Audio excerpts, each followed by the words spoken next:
جب بھی کوئی مدینہ منورہ کے اندر حاضر ہوتا ہے نا تو اس کا پیشوا اور اس حاضری کا جو اس کا مقتدا ہوتا ہے وہ کوئی عام ہستی نہیں ہے بلکہ حضرت جبرائیل امین علیہ السلام ہوتے ہیں۔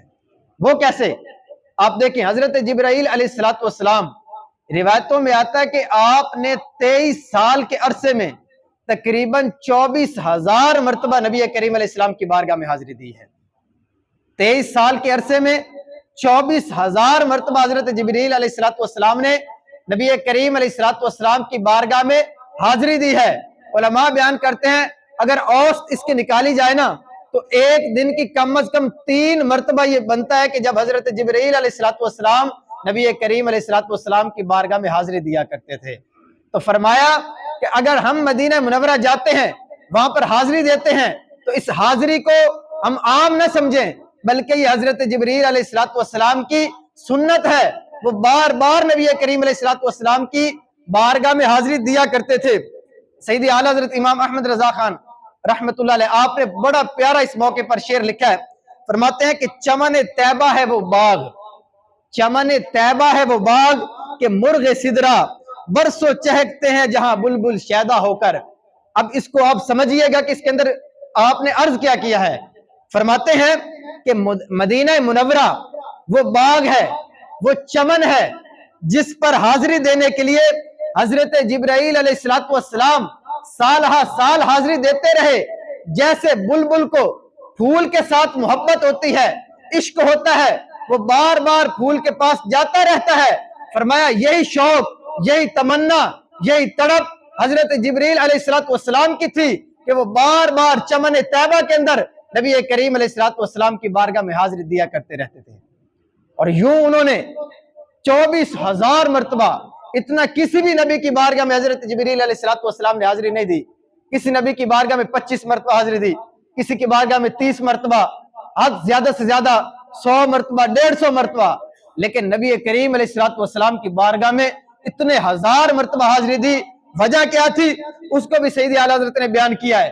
بے لکھائے یار ان کو چین آ جاتا اگر بار بار آتے نہ جبریل یوں سدرہ چھوڑ کر۔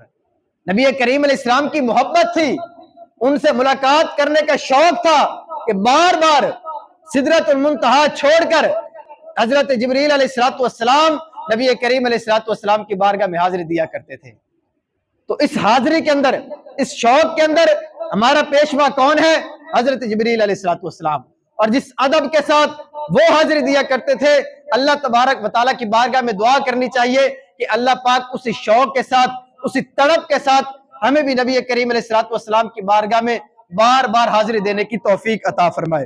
اب آپ غور کریں، سیدی اعلیٰ حضرت امام احمد رضا خان رحمۃ اللہ علیہ آپ فرماتے ہیں کہ نبی کریم علیہ السلام کی بارگاہ میں حاضری دینا یہ کوئی کم سعادت نہیں ہے۔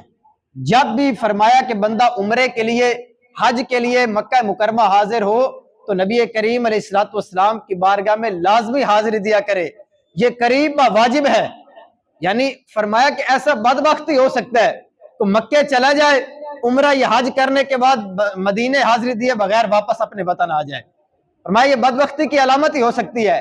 جو عاشق ہے، جو نبی کریم علیہ السلام کو چاہنے والا ہے، وہ ہرگز اس طرح نہیں کر سکتا کہ مکہ مکرمہ حاضری دے اور مدینہ منورہ حاضری دیے بغیر جو ہے اپنے وطن واپس آ جائے۔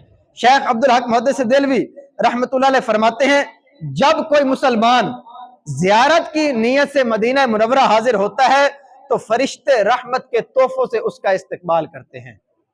جو مدینہ منورہ حاضر ہوتا ہے نبی کریم علیہ السلام کے روضہ انور کی زیارت کی نیت سے، فرمایا فرشتے اس کا استقبال کرتے ہیں۔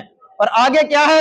اب آپ غور کریں نا، وہ صحابی رسول انہوں نے نبی کریم علیہ السلام کی بارگاہ میں حاضر ہونے کی نیت کی تھی نا، انہوں نے یہ نیت نہیں کی تھی کہ میں مسجد نبوی جاؤں گا، وہاں پر جو ہے وہ نوافل ادا کروں گا، وہاں نمازیں ادا کروں گا تو ایک نماز کا اتنے ہزار نمازیں پڑھنے کے برابر ثواب ملے گا، ایک نماز کا 50,000 نمازوں کے برابر ثواب ملے گا، وہاں جو ہے وہ ریاض الجنہ کے اندر نوافل ادا کروں گا۔ ان کی یہ نیت نہیں تھی۔ یہ ساری چیزیں تو بندے کو ضمناً حاصل ہوتی ہیں، اصل مقصود کیا ہونا چاہیے کہ جب بھی مدینہ منورہ حاضر ہوں تو نبی کریم علیہ السلام کے روضہ انور کی زیارت کی نیت ہونی چاہیے کہ میں اپنے محبوب کی بارگاہ میں حاضر ہو رہا ہوں، میں نبی کریم علیہ السلام کے روضہ انور کی زیارت کروں گا، باقی ساری چیزیں ضمناً حاصل ہوں گی۔ نبی کریم علیہ السلام کی بارگاہ میں جب بھی حاضری دیں تو اس صحابی رسول کا عمل اپنے ذہن میں رکھ کر نبی کریم علیہ السلام کے روضہ انور پر حاضر ہونے کی نیت ہونی چاہیے۔ اور علماء بیان کرتے ہیں کہ اگر اس نیت کے ساتھ کوئی مدینہ منورہ جائے گا تو اس کو اللہ تبارک و تعالیٰ اسی کام پر اتنا زیادہ اجر و ثواب عطا فرما دے گا۔ فقط روضہ انور کی زیارت کی نیت سے وہاں حاضر ہونا یہ بھی اجر و ثواب کا کام ہے،